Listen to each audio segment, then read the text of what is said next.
अब next topic start करते हैं। फर्स्ट मुस्लिम इन्वेजन इंडिया में हुआ था अरबों का। मतलब अरब ने मध्यकालीन भारत में सबसे पहली बार आक्रमण किया था। और वो टाइम था 712 AD। एक्चुअल में मध्यकालीन भारत ही नहीं, क्योंकि मध्यकालीन भारत की शुरुआत होने से पहले ही मुस्लिम धर्म का उत्पत्ति हुआ था। तो पहली बार मुसलमानों ने इंडिया में आक्रमण किया तो 712 AD में, और वो अरब थे। और जो आक्रमण किए थे उसका नाम था मोहम्मद बिन कासिम। तो मोहम्मद बिन कासिम का पहली बार आक्रमण भारत में 712 AD में हुआ था। तो कह सकते हो first Muslim invasion in India 712 AD में। एक्चुअल में कहानी क्या थी, कुछ इस तरह से थी कि मोहम्मद बिन कासिम ने सिंध पर आक्रमण किया था। इसके इमीडिएट कॉज तो ये थे कि जो अरब के शिप थे, अरब के कुछ जहाज थे, उसको सी के जो पायरेट्स हैं, जो समुद्री डकैत है, वो उसको सिंध के सी पोर्ट के पास, देवल के पास उसको चुरा लेता है, कैप्चर कर लेता है। और हज्जाज जो कि इराक के हेड होते हैं वहाँ पर, वो डिमांड करता है दाहिर से कि आप वहाँ के राजा हैं तो हमारे जहाज़ को छुड़वाइए। तो दाहिर रिप्लाई देता है कि मेरे जो पायरेट्स हैं, जो डकैत डकैत लोग हैं, मेरे कंट्रोल में नहीं हैं। तो इसी में गुस्सा में आकर के 712 AD में मोहम्मद बिन कासिम को भेजता है भारत हज्जाज, और वो सिंध पर आक्रमण करता है और दाहिर को मार देता है। और ये युद्ध होता है, ब्राह्मणबाद का युद्ध कहलाता है। ब्राह्मणबाद में बैटल होते हैं, दैट इज कॉल्ड ब्राह्मणबाद का युद्ध। और इस तरह से 712 AD में फर्स्ट मुस्लिम इन्वेजन होता है इंडिया में अरबों का, और वो व्यक्ति होते हैं मोहम्मद बिन कासिम। उसके बाद से ही सिंध पर कंटिन्यू आक्रमण होता रहा। अरबों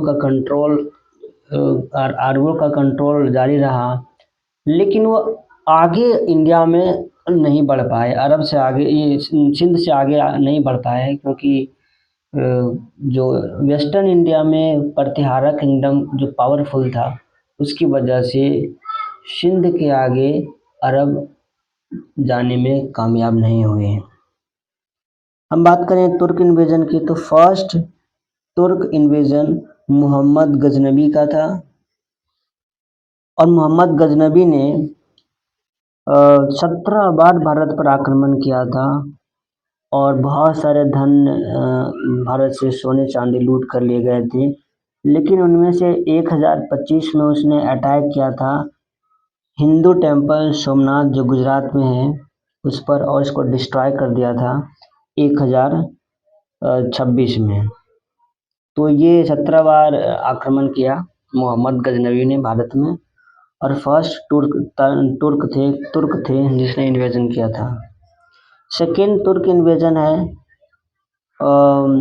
वो मोहम्मद गौरी, जो कि दूसरी बार कोई तुर्क ने भारत में आक्रमण करता है। और एक्चुअल में मोहम्मद गौरी को ही भारत में मुस्लिम डोमिनियन का स्थापना का श्रेय जाता है। मतलब मुस्लिम सत्ता की स्थापना का श्रेय मोहम्मद गौरी को जाता है, और ये फाउंडर ऑफ मुस्लिम रूल भी है इंडिया में। अब क्वेश्चन है कि ये सारे के सारे क्या कारण थे जो तुर्क लोग भारत में सफल हो रहे थे आक्रमण करके उसको हराने में। एक्चुअल में उस टाइम पीरियड में जो सबसे स्ट्रॉन्गेस्ट पोजीशन में था राजपूता, उसके अंदर यूनिटी की कमी थी, उसके ऑर्गेनाइजेशन टूटे फूटे थे, उसमें कोई सेंट्रल गवर्नमेंट नहीं था। राजपूत बहुत छोटे छोटे थे और स्कैटर्ड थे, और साथ में तुर्क जो थे वेल ऑर्गेनाइज थे।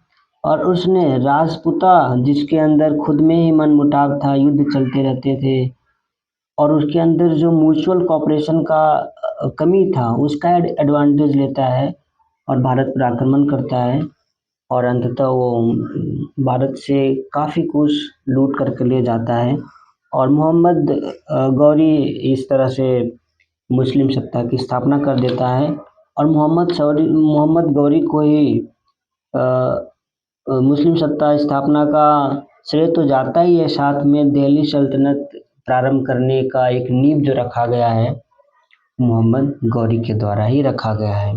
तो हम देखते हैं नेक्स्ट हम दिल्ली सल्तनत में आते हैं। 1206 AD से जो स्टार्ट हो जाता है तो वो मेन हमारा मध्यकालीन भारत का पार्ट होगा, तो उसमें हम बात करेंगे।